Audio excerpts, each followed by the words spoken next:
Muling pinag-uusapan ng senadora na si Sen.Risa Hontiveros matapos na mabatikos ng mga netizens dahil sa kanyang mga pahayag.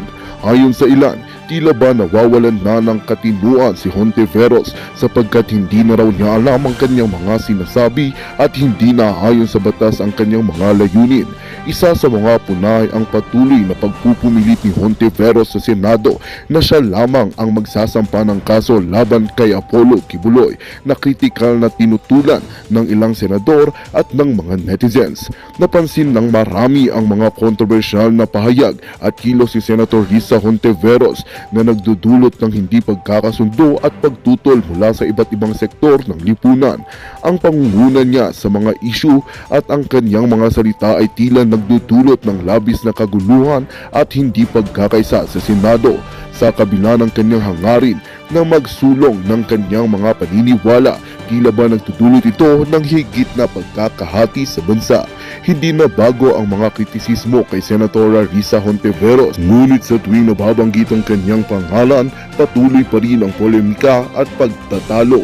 Sa kabila ng mga ito, patuloy pa rin siyang nagsusulong ng kanyang mga adhikain, bagaman may mga nagtatanong sa kanyang kakayahan at integridad bilang isang mambabatas.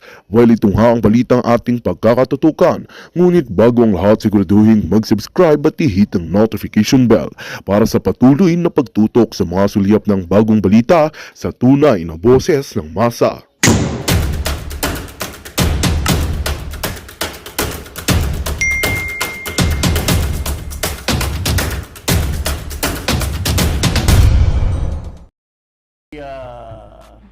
Karapatan ng isang Pilipino, no? Hindi lamang yung human rights but his Bill of Rights. Yan, importante yan sa ligang batas natin. Bill of Rights. That he has the right to remain silent, he has the right to property, he has the right to protection from abuse of power from the government and its officials.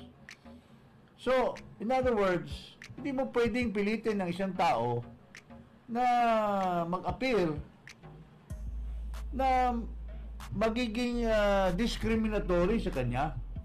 Ha? Pwedeng gamitin laban sa kanya. Oh, because there is the right of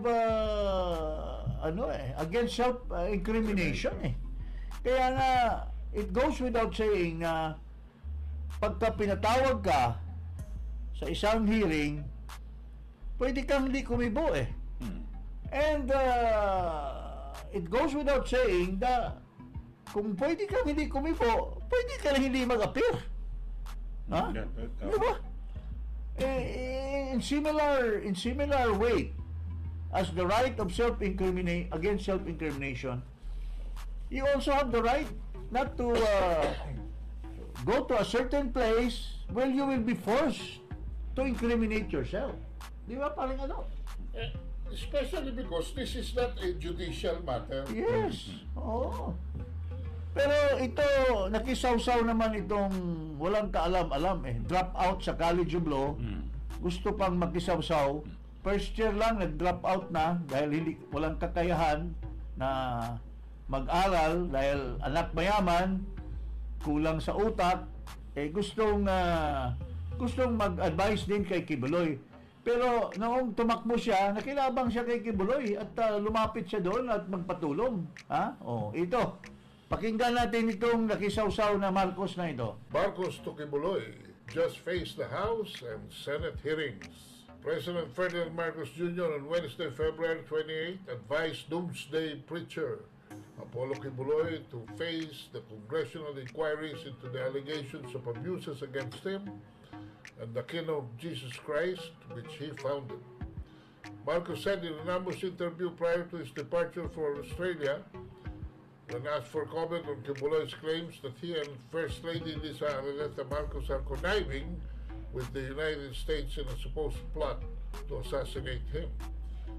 Well, I would like to advise him that just kung meron man siyang sasabihin, he has the opportunity in the hearings both in the House and in the Senate to to say his side of the story. Kaya po, sinasabi niya, hindi totoo lahat yan, hindi totoo, wala nangyaring ganyan. Di sabihin niya, the President said. Hindi ka nag-aaral eh. Unang-una, kaya nga siya ayaw mag-appear doon because ayaw niya na ma-incriminate yung sarili niya. Alam mo, ang hearing dyan, pipilitin ka eh. Tapos sasabihin sa iyo, hindi ka sasagot, Contempt. iko-contempt ka pag hindi ka sumagot. O kung hindi marinig nitong mga kumag na ito, yung sasabihin mo, yung gusto nilang marinig sa iyo, iko-contempt ka, di papakulong ka. Mayroon ng jurisprudence yan, Makoy, magbasa ka. Ang jurisprudence yan, doon sa Parmali case, ay hindi mo pwedeng pilitan ang witness na mag-testify. Unang-una, siguro freshman ka lang kasi nag-drop out ka na eh. Kung nag-aral ka pa ng konti, nagsakripisyo ka pa ng konti, baka dumating ka sa first year, second semester or second year, baka mapag-aralan mo yung criminal law. At mapag-isip-isip mo na ang issue dito is criminal. Yung mga sinasabi dyan ay cognizable sa City Fiscal's Office or Provincial Fiscal for that matter. Sinasabi mo, bibigyan siya ng opportunity na magsalita siya. Paano paano siya mabigyan ng opportunity dyan sa Senado?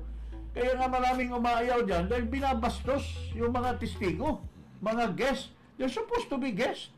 Pero pagka sa magsasagot ka, hindi. Tulad ng mga ginagawa ni Tulfo, binabastos yung mga testigo, minumura. Ito, dignified person ito eh. He commands respect from 7 million people. Tapos babastusin mo lang, Hontiveros? Babastusin lang? Anong sinasabi ng kapatid mo tungkol dito? Si Presidente, siya na mismo nag-advise kay Pastor Quiboloy na sana humarap na sa Senate at House hearing to give his side dun sa mga allegation laban sa kanya. Do you think dapat na sundin ni Pastor Quiboloy yung payo sa kanya ng Pangulo? Well, alam naman natin na talagang kapangyarihan ng Kongreso at ng Senado na mag-issue ng subpoena, talagang fundamental power yan. Pero alalahanin natin na kinakailangan bigyan ng substantive and procedural due process at saka yung karapatan against self-incrimination. Ang ibig ko sabihin, lungkot na lungkot ako sa mga pangyayari tungkol sa SMNI at kay Pastor Quiboloy. Mabait siya sa atin at higit sa lahat talagang tumutulong sa napakarami. Kaya't malungkot ako na nauwi sa ganito at sana na isaayos na lamang ito ng mas mapayapa at mas tahimik na pamamaraan. Nabanggit ko rito ni Senator Amy Marcos ay parang tutol siya sa pag-uubliga na pasiputin sa Senate hearing itong si Pastor Quiboloy. Pero bilang isang senador, pwede niya rin namang siya mismo, kung ayaw niya talaga napadaluin, siguro pwede niya namang kausapin. Tama naman si Amy. Tama ka rin, Ellie. Nagsalita na si Amy, nagsalita na rin si Tolentino, nagsalita na rin yung mga kapwa members ng Congress on the bigger body, which is the House of Representatives. Si Ginoong Marcoleta nagsabi na ng kanyang opinion tungkol dito bilang isang matinik na abogado. Itong Hontiveros hindi pa rin matinag, hindi siya nahihiya. Napaka walang hiya ito, tao na ito, na mag-imbestiga siya lang mag-isa. Alam ko I've been in Congress for 3 consecutive terms. 9 years yun. There has always been a rule and I think just like the House of Representatives, the Senate also has the rule that bago ka mag-umpisa ng hearing, kailangan may minority at majority. Kung ang chairman sa House, kasi hindi pwedeng mag-chairman kasi ang minority doon. So, all majority. Pero a chairman who is a member of the majority, a chairman of a committee, cannot start a hearing without one member of the minority. Ito, ang kapal na mukha nito, siya lang mag-isa, nag-hearing, nagmuro-muro dito sa mga testigo na sinasabi na are just being bought, allegedly, just being tinuturuan lang kung anong sasabihin, at nagkamaskara pa. Nakamaskara, hindi sinasabi yung totoong pangalan. Anong klaseng? Kaya nga hindi nakikisali ang mga ibang members ng Senado. Mag-isa lang itong Hontiveros na ito. At this is a purely abuse of power by this person by the name of Hontiveros, mga kababayan. Hindi ba ka ba mahihiya, Hontiveros, na hindi ka sinasamahan ng mga kasama mo? O, pakinggan natin si Tolentino. Isang senador din ito. Ang sabi ko po ay kung merong pamamaraang legal na gagawin si Pastor Quiboloy sa pagdulog sa husgado, kagaya nung nangyari noong Neri case sa Senado, kung inyo natatandaan pa, wala makakapigil sa kanya. At hindi dapat pigilan yon kasi karapatan niya yon.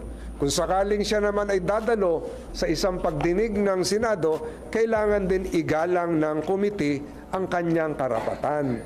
Ang ibig sabihin nun, huwag babastusin, huwag tatratuhin ng, bilang isang nagkasala na, dahil ang pagdidetermine ng pagkakasala ng isang tao, the right to adjudicate the guilt of a person lies with the court and not with a committee. Maliwanag po yan. Ang atin pong gawain dito sa Senado is to investigate in aid of legislation. It is not the right, it is not the duty of the Senate to condemn and imprison an individual. Because that individual, no matter how high nor lowly he is, has the same basic human right and the right of being, the right to innocence, etc., etc. So igalang po yun. Yun po yung sinabi ko nun. Igalang yung karapatan ni Pastor Quiboloy.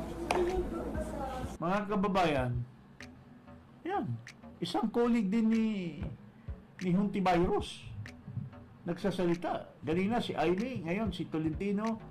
And I would not probably be surprised if there will be more senators who would be saying things against the actions of Hontiveros, mga kababayan. So, tingnan mo yung ugali nitong Hontiveros na ito in one occasion. Pakita natin yung kalaswaan nitong babae na ito. So at that point, forgive my French, Mr. Speaker, ang sabi ko, punyeta, hindi ako bata, wag niyo akong bubuhatin. Wala akong naririnig na maayos na babaeng senadora na nagpupunyeta in the plenary hall of the Senate. So, sinasabi na po yan ni Attorney Topacio na yung kliyente niya hindi dadalo or nag-iisip na hindi dadalo dahil po pagdating dyan, babastusin. Tingnan mo yung ginagawa ni Tulfo. Okay. Pakita natin yung pambabastos ni Tulfo. Excuse me, Mr. Consunhi, please, huwag kayong matulog dito. Please, wala kami binibaby dito. Hindi porket bilyonaryo ka, tutulugan mo kami. Don't do that. Pambabastos siya. Hindi pa ako natutulog. No, nakita kita tutulog kayo. Huwag ka. Meron dito mga napina-empleyado na napakatagal na. Tapos ngayon tutulugan mo para kayong naging sarcastic dito. Huwag. Bastusan yan. Huwag mo kami bastusin dito. You don't have the right. Kahit na bilyonaryo ka, hindi ka exempted. Okay? Magpakatino ka. Gumising ka. Dilat mo mata mo. Go ahead, Attorney Maranan. Thank you, sir. Bigyan natin ng coffee. Comsec, bigyan natin ng coffee. Anong gusto niyo, black or cream? Okay, bigyan. Para magising to. Ganyan po ang sitwasyon diyan sa Senado. Alam mo, with due respect, dito sa Hontiveros na ito. Alam mo, Mrs. Barakel, alam mo, ang pangalan mo Barakel, nag-Hontiveros ka eh. Kinalimutan mo na yata yung mga mong asawa eh. Barakel ka naman eh. But whatever it is, alam mo, tulad ng mga ginagawa ng ibang senador na binabastos yung hearing, napapansin ni Ginoong Quiboloy yan. At he commands a respect of about 7 million people. Ikaw, baka mamaya wala ka pang 100 people na loyal talaga sa'yo. Ito, may loyalist siya. Tumitingala sa kanya na at least 6 to 7 million. Tapos isasalang mo siya at babastusin nyo lang. He'd rather die or he'd rather sabi nga ni Topacio, pagka pinilit yan, baka magkakagulo. Pareho lang rin yung sinasabi ni President Duterte na kung pipilitin nyo kayong mga Hontiveros, mga kaliwete, na mga pinipilit nyo yung war on drugs na may kagagawan si Duterte, when in fact the real thing that happened is that he tried to prevent our youth, our people from being addicted, and their future will be ruined. Sasabihin nyo ngayon na ipapahuli nyo sa ICC. At anong sinasabi ni Duterte? Hindi ako magpapahuling buhay at magkakagulo. Hulihin nyo si Duterte. Tingnan natin, the blood will be in your hands, because there will be so many people who love President Rodrigo Duterte who may not be willing to turn him over to a foreign entity na walang jurisdiction sa ating bansa. So in the same way as Quiboloy has that same pag-iisip, dahil mapapahiya siya kasi may dignidad siya, proud na proud yung mga tumitingala sa kanya. Tapos babastusin nyo lang dyan. Something which respect has been built through the years at umaabot yung kanyang mga following na ganyan. Tapos mumurahin nyo lang at ipapakulong mo lang kasi ayaw magsagot ni Quiboloy, because itong mga testigo na ito are already dirted. Ano na yan eh? Ano ba tawag niyang partner? Stained witnesses. So, yun po ang sinasabi natin dyan, na ang taong bayan maninindigan yan. Subukan nyo ipakulong yan, and I'm sure, tulad ng sinabi ni Topacio, blood will be in your hands. I think these people will really fight it out to the end. Ano ba ibig sabihin ng blood in your hands? Kasi sa ibang bansa, pagka may ganyang masyadong controversial na ganyan, at piniwersa ng gobyerno ang kanilang kamay over the rights of individuals, nagrarayot, nagkakaroon ng public riot. Maaaring hindi umagos ang dugo, pero magkakaroon ng disorder, no? Magkakaroon ng damage sa mga business establishments. Paano bang isang mall dyan o magkaroon ng mga flash riots dyan? Tingnan mo, if you remember, ito si Marcos, ngayon ang Pangulo ngayon, hindi niya maisip yung may nangyari din dyan so many years ago, during the time of Marcos, na nagkaroon din ng patayan, yung De Los Santos ba yun? Na pinilit din nila yung doon sa Lapiang Malaya, mga Cotabato. Mga religious group din yun. Sa Taft Avenue. Pero hindi naman ano yon, hindi naman Sa Pasay. as big maybe as but nagkagulo ang bansa natin noon. Ha? Oh, would you want that to happen again? What happened in your father's days, Mr. McCoy Jr., is going to happen again? Ha? Oh, well, as I said, it's up to you. Na kawawa na nga ang bansa natin, ang dami mo na nga kabulastugan, nagwe-waste ka ng pera ng bayan, sinisinungalingan nyo yung mga pledges yun na nag-transform na into a real investment, which is not really true. Ngayon, guguluhin mo pa ang isang grupo na napakaraming following, doon nga lang sa Iglesia ni Cristo, with due respect. Nag-away lang nga yung magkapatid, pamilya, ang nagkaroon ng kaguluhan. Oh. How much more if this will be the entire faith or congregation na Stop courting disaster. bababuyin ninyo. Because whatever sins Quiboloy has in your eyes, but they don't recognize these allegations that you have, and their people will fight it out to the end. And I'm just telling you that is gonna happen if ever, pag nagipit na ang kanilang minamahal sa buhay, they will fight it out. I'm just telling you, because maapektuhan kami. Si Ado, si Eli, ang buhay ng aming mga anak, maapektuhan because pagka nagkagulo yan, our economy will be affected. Ang mga trabaho ng mga hand-to-mouth na mga ating mga kapatid, maapektuhan din yan.